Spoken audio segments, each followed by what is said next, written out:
really strong star players on defenders.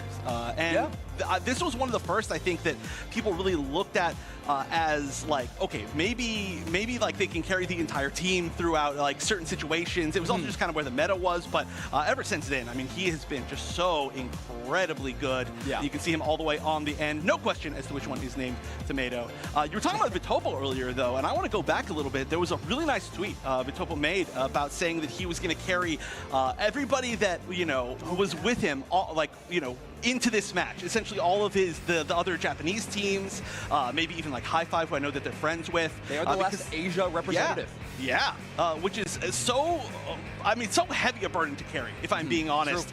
The amount of Asian fans it's ridiculous out there. It is absolutely ridiculous, and the Japanese fans are some of the most dedicated, so it's great to be able to see them willing to represent all of them. All right, Anaheim, let's get into draft number 1 between Zeta Division and Santos Laguna. Our bans are already locked in, and I have to admit, not a single defender Pokemon being banned is a bit of a shock to me. I really did think that Ho-Oh would likely be one of those Pokemon considered by both of these squads, but in game number 1, not going to be the case, and Tomato going to lock in that Suicune. That has been a great pick for them the entire weekend. I mean, it's been a great pick for everybody the entire weekend, but Tomato in particular has been doing extremely well with it. So on the other side, we'll see what they end up picking up. We are going to see the Snorlax in the same role. I think those are two of the kind of tanks, one could say, that have been most common throughout the weekend, but the Galarian Rapidash is going to be really interesting. Obviously banned out a lot in that last set, and missing in a lot of games this weekend. I was going to say, and in this tournament in general. I feel like Galarian Rapidash, certainly a Pokemon on a lot of people's radar. So we are going to see it finally locked in by Santos Laguna, and Zeta Division going to bring this Clefable to the forefront. I think one of the most pivotal Pokemon in that matchup with Peru that you and I got to cast over a little bit earlier on in the day. And Rom going to be locking in the Zarina. Feels like it's been a minute since we watched that player on the ranged attackers they kind of made their name on, like the Inteleon, but they have been doing a great job on Zarina and even Leafeon within this tournament. This has been a season of a lot of role changes for a lot of players. The Serena, I'm glad we see it. Super high win rate. We saw it earlier today, but we'll see if they can continue. We're going to see the Aegislash, which is a really interesting pick, alongside another of the highest win rate Pokemon in this entire tournament, which is going to be Eldegoss. So clearly the stats are maybe being weighted toward these teams that are winning a whole lot. Oh, and there it is. Anisa's going to lock in their iconic Pokemon for this tournament. Of course, they always have the option for Scizor or Scyther, but we're looking at the track record of this event specifically. That is going to be a green bug-type Pokemon. So that's pretty interesting as far as matches that we've seen, because as far as I remember, of course we do know, Zeta lost to Insomnia at ACL. We were there. We got a chance to cast that match, which was awesome. But I do believe within that set, S-Slime from Insomnia chose the Scyther and did very well against Zeta. So it kind of goes two ways. Obviously, Santos Laguna can be like, oh, well, it's worked against them. They can work against them again. But also, Zeta Division has experience against a good Scyther, which very few teams, I think, really get that opportunity to practice against. So it's kind of like a two-way street there. Yeah, it definitely feels like we're in comfort pick territory already in game number 1. I think that's a really cool spot to be. Leave the more flexible options a little bit later on in this best of 5 set. I think starting with something you're well known for already is a very safe bet, even if the team has maybe convened some strategies to try to shut you down. One thing I think is going to stretch Tomato a little bit on this Suicune. Obviously, amazing crowd control Pokemon, but with mobile Pokemon like Galarian Rapidash and Scyther, having the opportunity to avoid those stuns could be one of the very important points of this match number 1.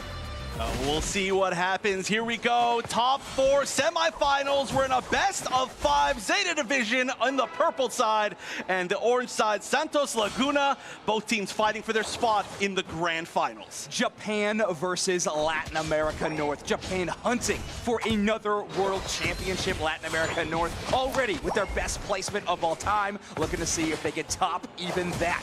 Our central area will be a Blaziken clearing for the first time, and then Scyther going to be catching up as well. So much stronger early game for Santos Laguna, and Anisas will rotate towards the top side to assist Mufasa, who might not need it. Yeah. Apparently not. I do think this is going to be a relatively slow early game. I mean, it's a lot of melee Pokemon, so we are going to see some fights exactly like this, trying to catch it. They will be catching Hitman. Kira getting very, very low. There's going to be a berry, especially with that passive. They should be able to escape if they want to. I say that, and immediately they get KO'd as they do not retreat, and immediately there are a ton of fights, so everything that I said about the game being slow at the start was completely incorrect. There's just a lot of evolutions that need to be had, and really a lot of them are the ones that are doing the fighting. Like this top path, I thought was going to be way slower.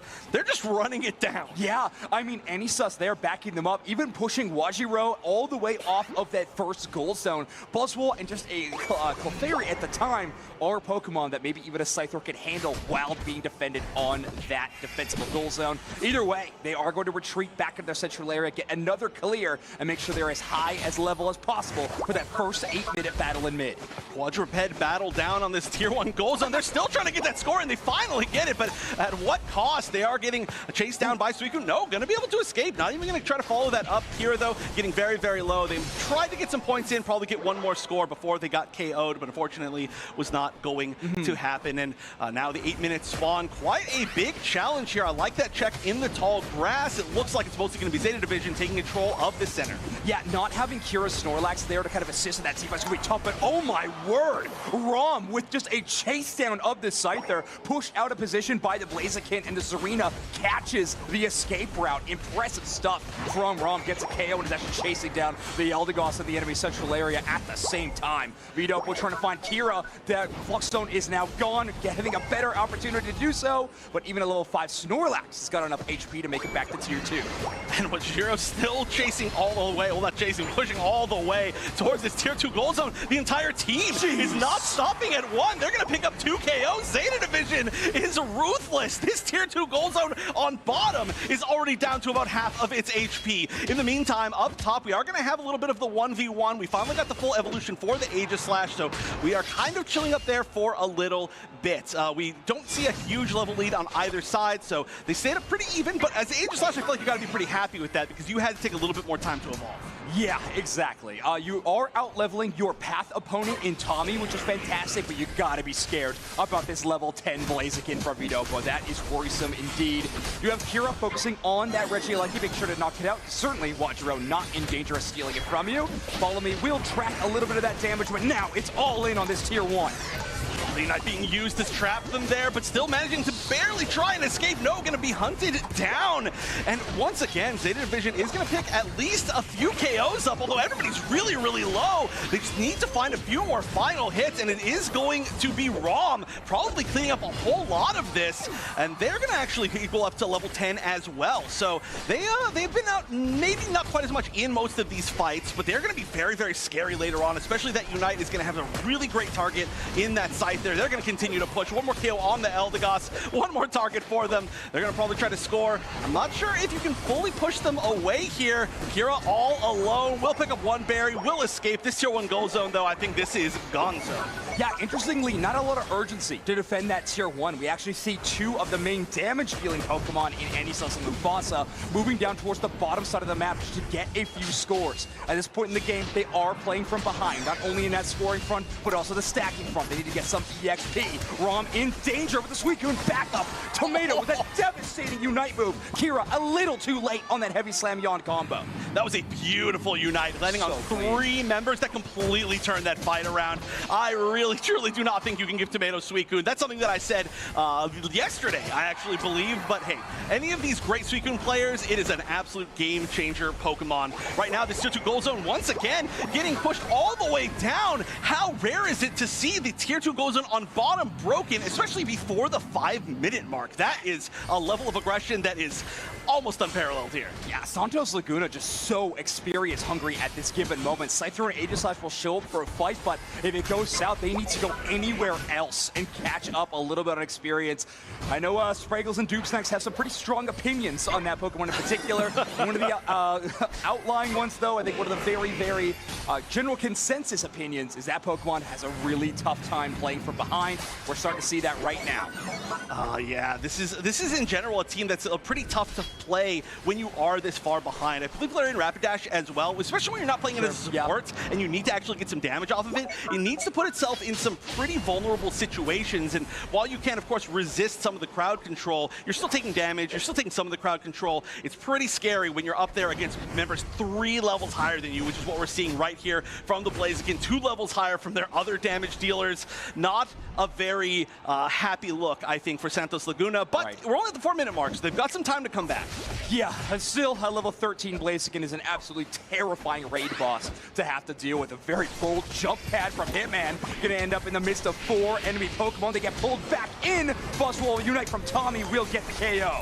Unite coming out from Eldegoss to try and bring everybody back up. It does, but they just immediately get burned all the way back down. They just have such a life compared to the other side, and especially all of this Blaziken damage is just unstoppable. Vitopo just pushing, literally pushing everybody around, getting that triple KO. They're continuing on into their center area, and for a team that is hungry on experience, stealing away their very lifeblood here is the best thing that a team could possibly do. Zeta Division, not only do they want the lead, they want to hold on to the lead as strongly as possible, and they're doing exactly that. 1 minute and 10 seconds left until the final stretch. Levels hugely in Zeta Division's advantage, points in their advantage, but if they can, maybe get a little bit careless, give up a KO, Santos Laguna could find an opportunity.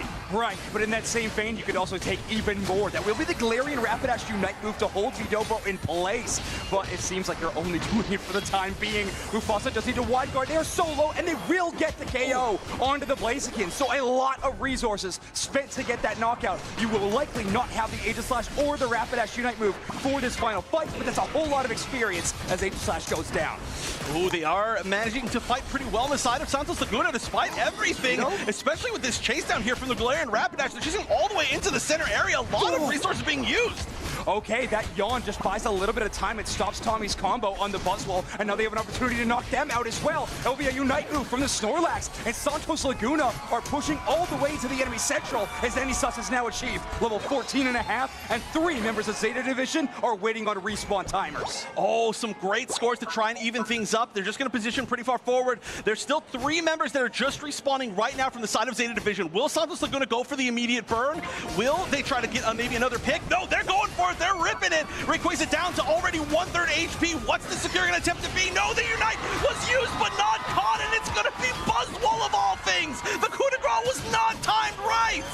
I can't believe that. Buzzwole secures the Rayquaza. Vitopo was charging overheat on the outside of the Rayquaza pit, facing the opposite direction. Didn't even need to eject button into the midst of things because Tommy on this Buzzwole had the opportunity to lock it down. Santos Laguna now will need to respawn and score seemingly countless points to try to turn this game 1 around. The likely scenario, though, Zeta Division leading 1-0. What a turnaround into what a turnaround. I feel like I could have just said the same thing twice in a row and it would have made perfect sense. That was an amazing chase down from Santos Laguna, but that was one of the weirdest fights that I have ever seen. From 3 minutes to 2 minutes. It was a chase from the top path all the way down to like southwest of the map. I truly do not understand that fight really, but it made sense, right? It's not like any of it didn't necessarily make sense. It was just, none of us ever see a fight that goes on that long right before the final stretch. I got to admit, I feel for Santos Laguna a little bit in this moment because I fell for the Blaziken bait as well. I was watching how Kiro was basically playing this man-to-man defense, Snorlax versus the Blaziken, trying to make sure they shut down an opportunity to secure the Rayquaza with overheat. But the whole time, that wasn't even the main threat to be dealing with. Obviously, Tomato Suicune had respawned as well. There was a whole lot that Zeta Division was able to throw at the Rayquaza, even despite that early team fight win. Timing awkward, Santos Laguna's positioning just too uncomfortable, and Zeta Division, I mean, all the merrier. Oh, they've got to be very merry right there. That was looking a little bit scary, but going from scary to merry is going to make them very happy. Zeta Division is going to take game number 1 of the semifinals, best of 5 sets, so there's more to come. But wow, that was looking very scary for both sides. Honestly, yeah, I mean, Santos Laguna behind that entire matchup finally find a way to claw back into that one, really make a winning opportunity out of seemingly nothing. And Zeta Division, well, they didn't have much time to do it, but they did the exact same thing back the other way. Yeah, I mean, if we just want to like talk about the moments where things started to shift, of course, everything started to shift the moment that they got the Aegis/KO on the Blaziken. That was a huge EXP shift, and that is one thing that you really always have to fear about Aegis/, is that it has so many tools that somewhat bypass